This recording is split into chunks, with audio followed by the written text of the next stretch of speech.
Hello, everyone. Welcome back to the afternoon section of the HECC Live Podcast.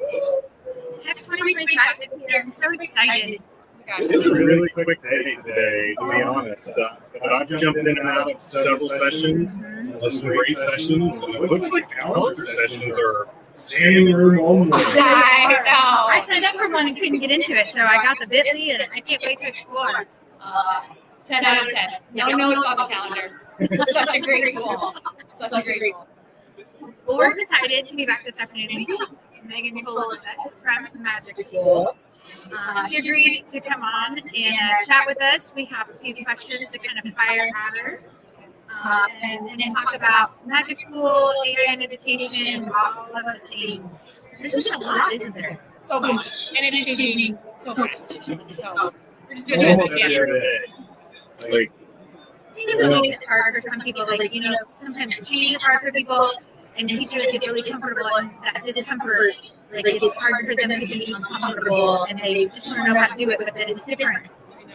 And it's so exciting. I think it's exciting. and I think that's a very key point with the AI is you don't have to be a master of all. Absolutely. Right? Like you need to ease into it, trying to look at different little pieces. There's all kinds of little components. And I think Magic School brings a great system for that. With it broken down into different tools, you have different tiles that are on there. And I think that's why you see some education leaders leaning towards the product. So definitely. On a big picture, AI is becoming a game changer as we just discussed, right? In education and in workforce, you talk to people as vendors. I'm on my end, everything from our Cisco cloud to everything is getting that AI component. So how do we envision the look of Magic School, AI-assisted teaching, helping teachers in Indiana? How is it going to help teachers? I think it's already there. So fun fact, about 50% of the students in Indiana have access to Magic School through enterprise partnerships. So just as a student, which is awesome. But for teachers, I think it gives a really bite-sized way for us to take that baby step, right? Baby steps are still steps. And so Magic School makes AI feel approachable. I think of it as AI with training wheels, right? Because when I open up a chat bot, whatever program it is, it's like this blank screen and I'm like, how do I ask it? And so then for teachers who's a little nervous or hesitant, like, I can make a rubric, or I can respond to that email accordingly. And so because it says like what grade level, what's your learning goal, it talks teacher talk, and that feels safe and comfortable. They put in their answers, and they're like, this is great. Right? So there's that scaffolding that we do for students that Magic School does for teachers. It's a lot of stuff that we've already known. We've been doing it for years, but a lot of it we've been doing manually. Right? We may take a book and try to take it down a grade level, or find a book that's similar that's down a grade level. Now we can have the Magic School do it, right? And I think that leads right into the next question we had, which was about like the practical ways that Magic School can lighten that load for educators. What tools do you think are the most beneficial? It's so hard. There's over 80, so it's hard to choose, and it probably depends on my day. But I like to think of it when we talk about AI, it's really like, what's the instructional goal? Am I trying to differentiate? Am I trying to, be more creative with my assessment, or am I really just trying to get my time back? Am I just trying to be efficient? So starting there. So my favorite efficiency goals would be the report card comments, the email responder, the letter of recommendation as a secondary teacher is a game changer. But just even having the awareness of like taking my students involved, like those kinds of efficiencies are my favorite. The creative email board, alternative assessments. There's a make it relevant option that one is the one to me because so many kids today, like I feel like our students today in our classrooms, it's not that compliance based. Like the teacher says, I need to do this, so I'm going to learn it. They I know what I just did there. It's like they want to lie. Why am I learning this? How is it going to apply to me in the future? And so the make it relevant, that's one of the tools I've tried to get into a lot.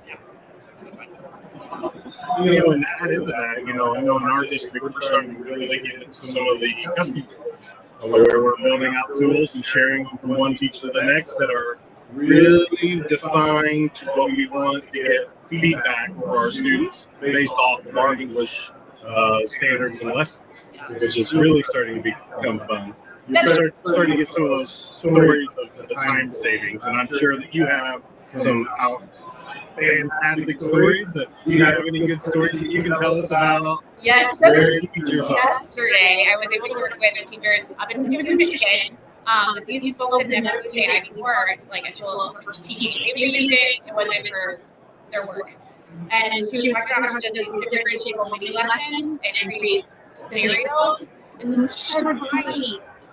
She was like, I think I just got my Sunday back.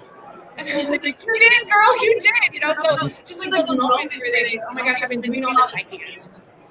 And that's, I mean, as educators, we know this. Like, teachers pour their heart and soul into their work, and they're doing a lot manually that now AI can help us be more efficient.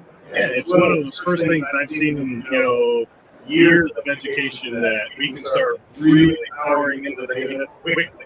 Right? And we've always poured over data, and we've spent summers at PD over data, and PDs during the week over data, but now it's almost in real time when you have the AI involved with the data, which is just fantastic. Yeah, every single time teacher comes to PD, they come back to school, we never greet them with, hey, we're going to take something off of your plate. Every year, there's something else, there's this. And this is a tool that I feel confident bringing to them because I am able to talk about efficiency and personalization and things that are going to be able to be done much more quickly. Well, I think it's going to be amazing over the next year. I had no idea that you guys would that roll out in Indiana. You have 50% of the students. What is it going to be coming that we're sharing inside of our district? But now me and Diana, we share across our districts. How fast is going to grow? Because if I know anything about educators, when you raise the bar, they find a way to jump it, and they just keep growing. Well, and I think that's Indiana special too, because we have those connected communities of educators.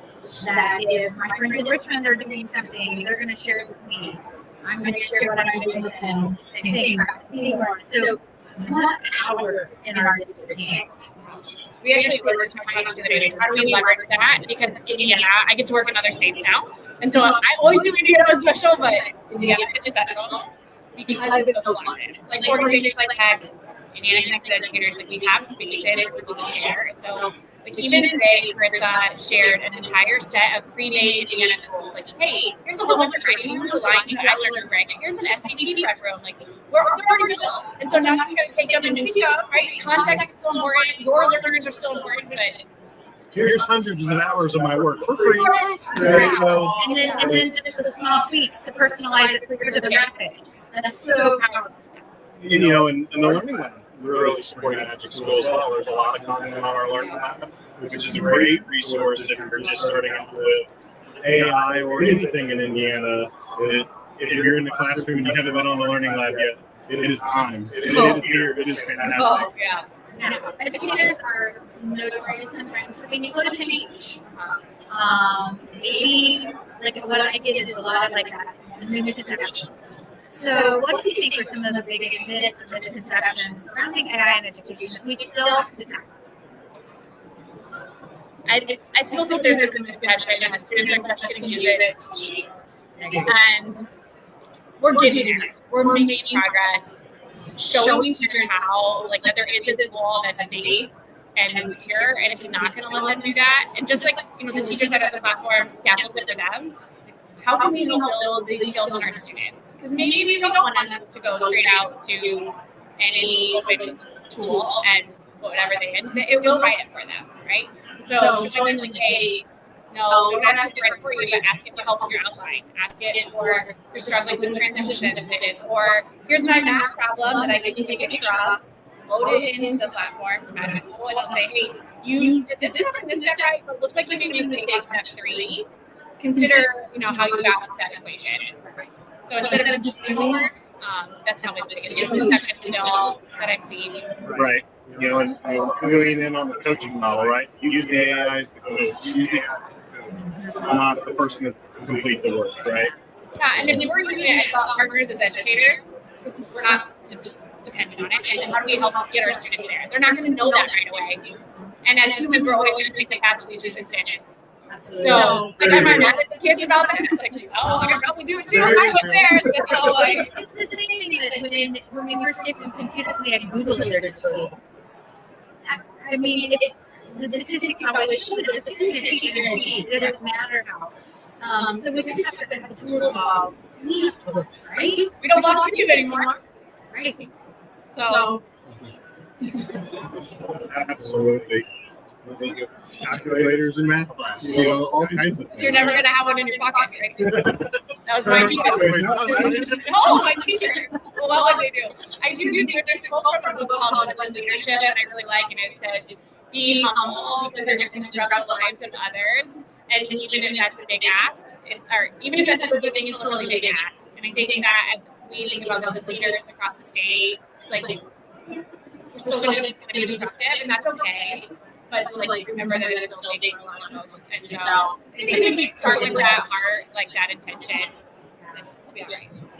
You talk about Magic School being AI with some training wheels. Talk about some of the safety procedures that you guys have put in place as of late for students. Be real nerdy. So we just put out a white paper called AI Safety for Students, and so we're talking about what we're doing on the back end in terms of guardrails, how our engineering team those get looked at, and then there's the AI component, the AI, and then there's a human component, so our evaluation process. So our engineering team is evaluating outputs on different models, and so we run a variety of large language models, and if one's not doing its job well, then we'll sub that out for another one. So we're constantly on the back end evaluating, hey, we use a variety, maybe OpenAI 5 isn't doing it as well as Claude is today, or this one's taking better directions, and so we're evaluating that on the back. It's probably a little too over my head in some of what we're doing, but that I would direct everyone to that white paper because it's really cool. I will take that and read that. It's good. Yeah, it's really good. So. I know that educators worry about student data and privacy for the safety. How does Magic School address this concern for users? Yeah. For data privacy, so I think about it as a layer cake. So we run on a bunch of models, and then there's the Magic School layer, which is that proprietary layer. And so what that is doing is the data will hit the large language model, but we have zero data retention agreements with our providers. So it's not retained at all. It's staying on Magic School layer. None of the data is used to train any large language models. Super secure. Still should not put personally identifiable information into an AI system. It's still technology, so I disclaimer, let's not do that as a practice, but Magic School's been forming lots of partnerships. Yeah. Can you tell us about any of the partnerships in Indiana? Our biggest partnership is with the service centers, so ESCI, that's the collective, so through Service Centers of Indiana, we have a discount. So any service center school gets 25% off, which is awesome. You're speaking the language of every tech. I know, right? So 25% discount for Magic School Enterprise Partnerships. But what I love about that is we also partnered with them as professional development. And our Magic School team is great, but they don't understand context, right? They're going to come in and teach a tool. And what I love about the partnership with the service centers is we're going to help train you up, and then those folks know your school, know your context, know your all of the things. They're going to have help for each other. So we're really trying to work on a partnership that is bigger than just a town. That was really important to us. That's awesome because, a lot of schools use their service centers for a lot of other PD, and they're people that they trust, people that they know. And when you hear it from people you trust, it's like when you have a silly question to ask, you don't go run and ask a stranger. You go ask one of your friends. Right? You have trouble waiting. You have to do this, right? Yeah, that's a good point. That's great. So teachers are the part of every single classroom. And I think that is, you talked about the human in the loop component. So how does Magic School support teachers without replacing their creativity or their expertise? I think that's important. I try to. I love at a core that the teachers are object, not the AI is the foundational piece. I don't know if this is completely making me grow like crazy, but when I started at Magic School, 70% of the company were project-based. So it's platform built for teachers and some other really talented engineers. So I think that as our heart, we have a phenomenal leadership team constantly reminds us of that. So like probably every month it's like, hey, don't forget to tell us, or like talk to a partner, go learn what teacher pain points are, get feedback from the field, bring that in. I think that helps us stay grounded in the work that's supposed to work. And I think something that, like, as a customer, a user, one of the things I like is that supportive community that school builds to connect people, to share resources. I think that's powerful. They're pioneer community. Shout out to the pioneers. Yeah. If you're not a pioneer, try to get into that. Like, fill out the courses, do the market. Yes. People are sharing so many cool things. Right? And then, like, talk about the power of more is, oh, I learned this from somebody in Ohio or Iowa. And then people share those power users, the community ambassadors, and Indiana is so well represented in the ambassador group. Yeah, I think we have 4 ambassadors. I think so. No, maybe 3.5. Flying counts. Okay.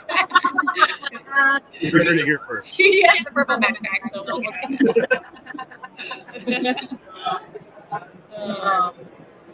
So we talk a lot about the discounts. We talk a lot about partnerships. Is there a free model? Yeah. I love this too. So obviously it's freemium, right? We know this in ed tech. It is the model of choice. But the free version is still super helpful. The teacher side is a little more limited, but we have a really strong student. So in the free version, you type your name in. So maybe you get a Beyonce or a Spider-Man, but other than that, like, you can do all those features with your kids. Which, again, as someone who recently switched sides to the desk, I love that we can still create safe, secure spaces, and we're not charging that. So yeah, freemium, and then if your district is purchasing, if you have an individual teacher license. There's a lot of options out there, whether your district can go with it or not. Right. You'll be able to be supported. So. Absolutely. So we've talked AI is changing so rapidly, but let's just ponder for a moment. In 5 years, what do you hope the relationship between the AI tools and classroom instruction looks like? Maybe here in What do I really want? Okay. Okay. I really want us to start creating spaces for kids to be creative. And I think there's a new AI literacy framework, and I'm not sure her name, but I emailed me, I'll find it into but it had like AI was like just understanding it, like using it as a partner, but then also like being interested in the video designing and having to create AI, because I think that is really our future. And in 5 years, it will look really different. And we're starting that, but we're nowhere close to what students are going to need to do. And to do young, and with your girls, I think that's really how are we going to do this in a really equitable way so that kids from every demographic have experiences creating and using the tools to help them in whatever career field. Like you said earlier, everything. It's impacting every single career that I can't think of something that's not interacting in some capacity. In education, sometimes we get really locked down into talking to education people and not other people understanding some of the things that we're growing through. With AI, I can talk to engineers at engineering companies. I can talk to everybody's talking AI. It's buzz across the board. Well, you get it's interesting. I live in a small town, so some of the realtors, some of the bankers, said, "I need to know more.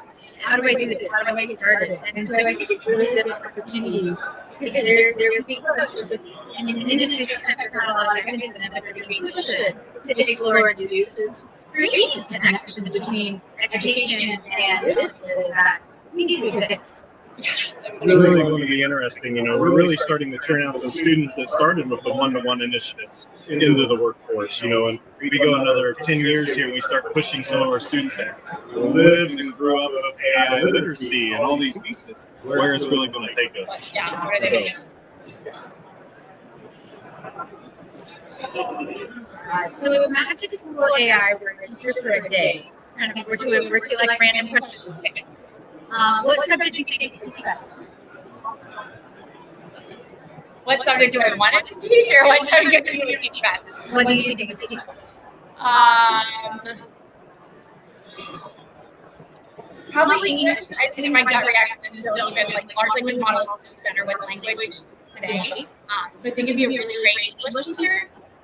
And I think it would be great because we can do so many creative projects. So it doesn't always have to be an essay, right? We don't always have to write a research paper, but maybe I can make a podcast. Maybe I can write a script. Maybe I can take this idea and put it into a different.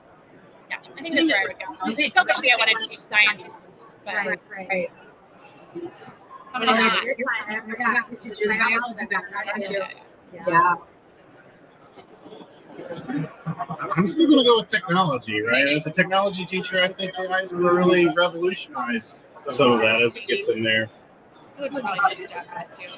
Yeah. It's probably going to do a good job at everything. Yeah, Right now, it's pretty great. So. we're going to change it all. I think that's super exciting and also a little terrifying if I'm really honest with myself. And I mean, selfishly, I think I'm also scared of what if we don't. I'm more scared of what we don't. What if we don't with our kids? I think that's scarier to me than the what if of like I don't know what it's going to look like. I think that's what I read the book called The Human Future. And it is talking about all those parts and pieces where it's here, it's going to grow. If we don't change, we don't learn it, you're just always going to be in this dissonance with the environment, the world that's around us. And so this is not something that we can take our time exploring. And we've got to jump in and get going to really be equitable for our students. And also as humans, Yeah. so many life exist. Yeah. I had to use it the other day to figure out what contact with my I was like, oh, I don't understand this prescription paper, and I have two contacts here. And then they say right now. Have you been in a Tesla yet where you've used Grok? I have not interesting. So done you can that. drive down the road Yes. talking to AI now and hold a conversation if you're tired. And it talks a full conversation back. So I haven't done it. I use the app, like I'll talk to AI as I'm like brainstorming ideas or walking, or like I just need a thought partner, and I tend to be a verbal processor, so sometimes it is helpful to have a thought partner with unlimited patience. And it's super impressive in everything we say all the time. Right? It's so great. Yeah. They tell me I'm great. Good for yourself too. I had to give mine some more commands, be a little meaner to me. Yeah. I need some critical feedback here. Right. Tell me what I'm Coming close on time, so we got a few more rapid fire questions. What's one feature teachers tell you they could not live without once they've had magic school? Oh, the multiple choice quiz is probably one of the most popular because they can just take something, put it into a Google form really quick, or get that quiz out. They can make different versions, they can make accommodations, they can translate it. That one's really the hot heavy hitter. Report card comments also come in clutch. I think every so many weeks, checking out what popped back up to the top. And I used it for a hard conversation with an athlete. Because I knew what I was trying to say and I struggled, and I was like, okay, help me think through how I would word this and say it nicely. And that's something we didn't even touch on is all the reporting that school has built in for administration to be able to see what tools are being used, what tools we may need more training on, or where the pieces are that we could push into. So. And the customization you were talking about earlier, Kurt, you can say, oh, our teachers are really loving this tool. Like, okay, how do we give it more knowledge about our district, our students? So they're like, oh, let's take this and kick it up a notch for them and support them with what they're already using in the night versus like, hey, here's one more thing. Right? Like, load your curriculum into that, baby. That's a good point. That's a really good point. What is the most surprising, creative way that you've seen a teacher use Magic School in their classroom? One of my favorite use cases ever was a CTE teacher, autos. He was an autos teacher, and he had created a custom chatbot for their students, and they presented it to disgruntled customers with a problem with their car. And so then the students had to act as in customer service, but also problem solving means so ask questions, respond back, say, and then the chatbot kept acting as a grumpy customer. And so they were still trying to figure out what was wrong with the car, but also trying to de-escalate from a customer. And I thought that was, I think sometimes we don't always teach tools like, well, there's never a use case special, so there's never a use case for CTE. And I was like, absolutely. But then also the skill that it taught. Yeah. Like what are the good skills that I mean, as an adult, I still struggle with difficult conversations. There's a magic school tool for that now, Diana. Difficult conversation tool. Yeah. Yeah. Sorry, I cut you off. But yes, And then the use cases there are endless. Like I think about as a teacher, you know, having a conversation with a parent, have the chatbot be a parent. It's Well, a how many low times- stakes practice. Yeah. I'm sorry to cut you off, but how many times have you had one of those difficult conversations? You're like, man, I wish I would have been able to do that one more time, different. And that this is giving you that opportunity to have that conversation and then have it begin. Correct? I think even for teacher education, right, which is where I spent the last 10 years, how do we prep our students for those conversations? You can't. You can't prepare. You give a low stakes way to practice a high stakes conversation. It's not going to be the same, but Sounds like a new AI tool. Grumpy. chat with or just Teacher preparation, the behavior management, classroom management. That is so hard to teach because it's intangible. It's hard to predict. So I really love that. All right. Well, we really appreciate you coming on, Megan. for having me. It was great to chat with you guys. We can chat for a minute. It's always a good day. 100%. Well, definitely tune in tomorrow morning at 9. We have another exciting guest coming on.